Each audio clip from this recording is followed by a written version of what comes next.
Hey, it's Angie Atkinson, and today at queenbeing.com we're going to discuss the gray rock method and how to use it safely. Let's get started.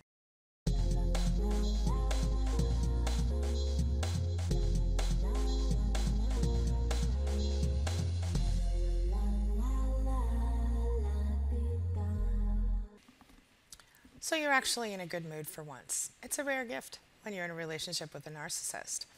But as usual, the narcissist can't stand to see you happy. Narcissists ruin everything, don't they? This narcissist tries repeatedly to argue with you, but you foil him or her again and again. You finally give up and retreat to blessed dissociation, the only sanctuary you feel like you have from this toxic abuse.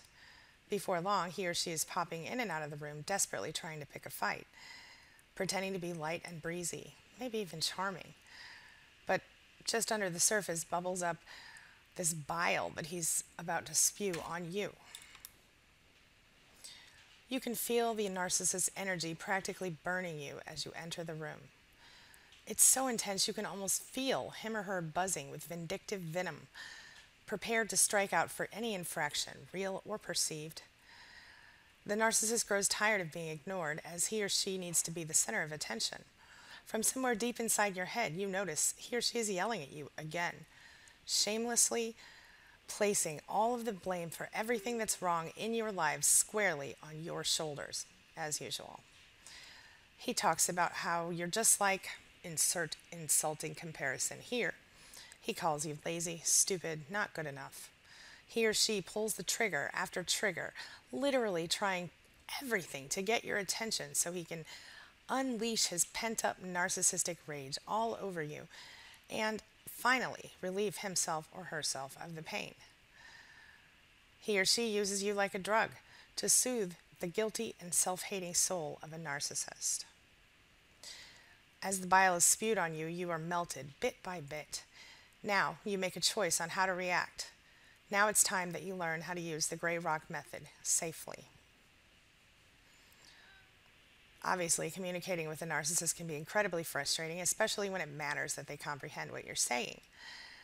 I can't tell you how many times I've felt exasperated when trying to have simple conversations with narcissists who have become agitated or who are actively gaslighting. They'll be thicker than concrete walls, intentionally trying to misunderstand you and assume the worst of you in every single word. You find yourself feeling hopeless, like you're unable to make your point. And if you're like me, it's especially frustrating because you probably have no problem communicating with literally everyone else in your life. I mean, honestly, this has happened to me more times than I can count during conversations with narcissists, and I literally am someone who communicates for a living. So a while back, I wrote a post about the only way to effectively communicate with a narcissist, and in my experience, it's the truth. In that post, I mentioned the gray rock method, so I thought I'd offer a bit of background and explanation on where it came from. So let's talk first about who invented the gray rock method. As far as I can tell in my research, it was invented back in 2012 by a person named Skylar in a post she wrote on her blog. In part, she says the gray rock method is primarily a way of encouraging a narcissist, a psychopath, a stalker, or other emotionally unbalanced person to lose interest in you. So how does the gray rock method differ from the no contact rule exactly? Well, Skylar says the difference is that you can't blatantly try to avoid contact with the disordered individual. That's the difference between gray rocking someone and no contact. Instead, she advises that you allow contact, but only give boring, monotonous responses so that the mentally unwell person must go elsewhere to get their need for drama gratified. It's good stuff. Skylar adds, one might say that gray rock is a way of breaking up with a psychopath by using the old, "it's not you, it's me" excuse, except that you act it out instead of saying it, and the psychopath comes to that conclusion on his own. So why does the gray rock method work? Well, according to Skylar, there are gray rocks and pebbles everywhere you go, but you never notice them. None of them attract your attention. You don't remember any specific rock you saw today because they blend with the scenery. That's the type of boring you want to channel when you are dealing with a psychopath. Your boring persona will camouflage you, and the psychopath won't even notice you were there.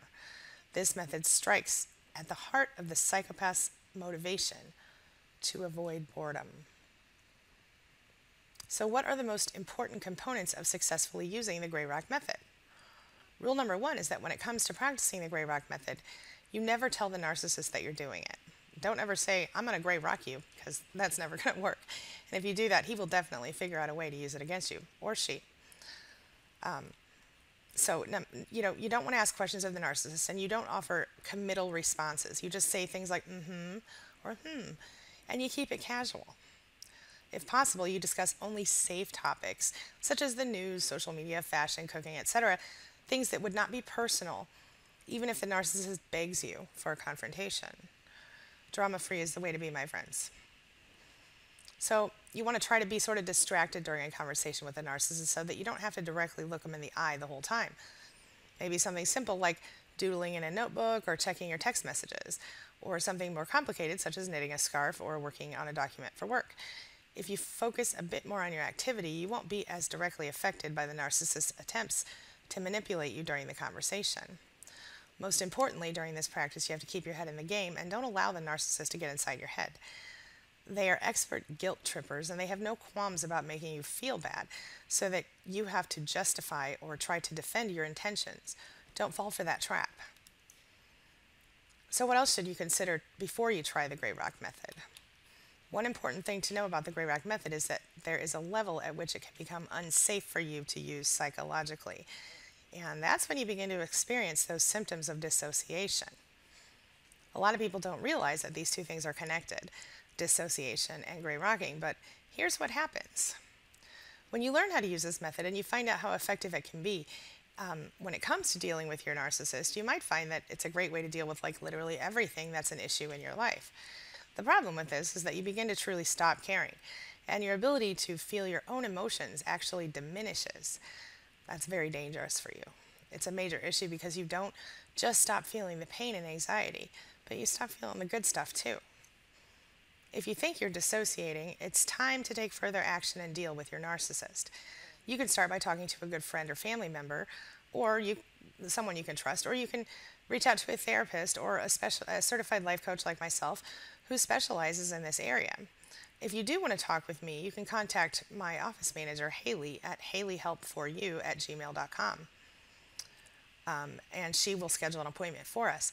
But you can also visit queenbeing.com for lots of free resources. And if you go to queenbeing.com/span, you can join my free and confidential online support group. Okay, that's all I've got for today, but now it's your turn. Have you ever used the gray rock method before? And if you did, how did it work for you? And what tips would you offer for someone who's trying it for the very first time? Please share your thoughts and experiences in the comments below. It really can help another survivor to literally change their lives. All right? So that's all I've got. Like I said, my name is Angie Atkinson. I'm a certified life coach, an author, and a survivor. Thank you so much for listening, and please don't forget to hit that subscribe button below. And I'll see you soon. Have a great week.